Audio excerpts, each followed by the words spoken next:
As the post-credit scene in Avengers Infinity War and the final few minutes of her recently released solo movie have proven, Captain Marvel is like the Kim Possible of the Marvel Cinematic Universe. Call her, beep her if you want to reach her. Major Marvel fans know the story. S.H.I.E.L.D. agent Nick Fury paged Captain Marvel at the tail end of Infinity War after Thanos snapped his Infinity Stone-powered fingers and killed half of all life in the universe. In Captain Marvel, set many years earlier, Carol Danvers hands Fury his pager back before she leaves Earth to help the Skrulls locate a new homeworld, telling him she made extra special enhancements to his trusty communications device and to only use it to contact her when there's a, quote, real emergency happening. Thanos decimating the universe is certainly a real emergency. No one denies this. But what about all the other crises that have gone down in the MCU? Did they not necessitate a call to Captain Marvel?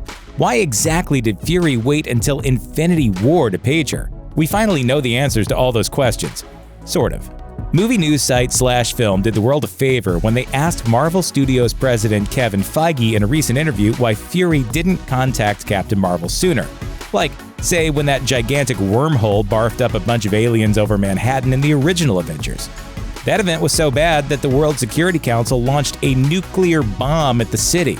Nick Fury had to run outside and fire an actual bazooka at one of S.H.I.E.L.D.'s own planes to try to stop it. That's some rough stuff. If Captain Marvel is the most powerful character in the MCU, and if she's apparently strong enough to help take down Thanos, why hasn't she been spoken about in connection with the Avengers until now? Why hasn't she helped them out? According to Feige, there are two explanations. The first one is that Fury may not have considered anything that went down before Infinity War a genuine emergency based on the scale of the chaos. Aliens invading Manhattan? Who cares? It's just one city, right? No big deal. Killer robots threatening total world domination? Psh, whatever. That sounds like something Tony Stark should be able to fix with a quick call to his IT guy. Hello, IT? Have you tried turning it off and on again?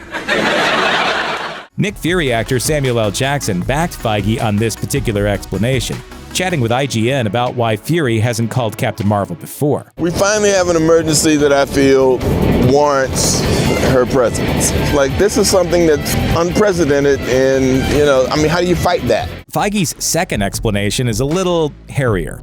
According to the interview, Feige discussed Fury's super pager, saying, "How do you know he never hit it? How do we know he never pushed it before? We've never seen him push it before. That doesn't mean he never did." Okay, maybe that's true.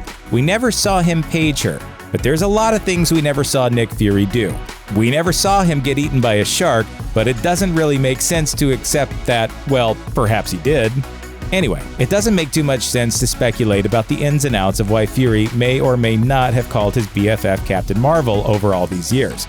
That's because Avengers Endgame, which will fly into theaters next month, will probably address Captain Marvel's whereabouts in the time between her solo film and the end of Infinity War. Not only that, but it should also explain why the heck she didn't rush to the aid of Earth's mightiest heroes when they weren't feeling all that mighty. And hey, maybe she'll show off some of the pages Nick Fury did send her over all those years. Maybe he kept her up to date with those cool Star Wars prequels she was missing while she was flying around in space.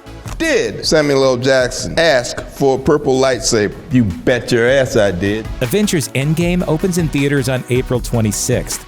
Perhaps before then, Marvel will release a montage of all the times Fury tried and failed to get Captain Marvel to swoop in to save the day. A Marvel fan can dream. Check out one of our newest videos right here. Plus, even more Looper videos about the Marvel Cinematic Universe are coming soon. Subscribe to our YouTube channel and hit the bell so you don't miss a single one.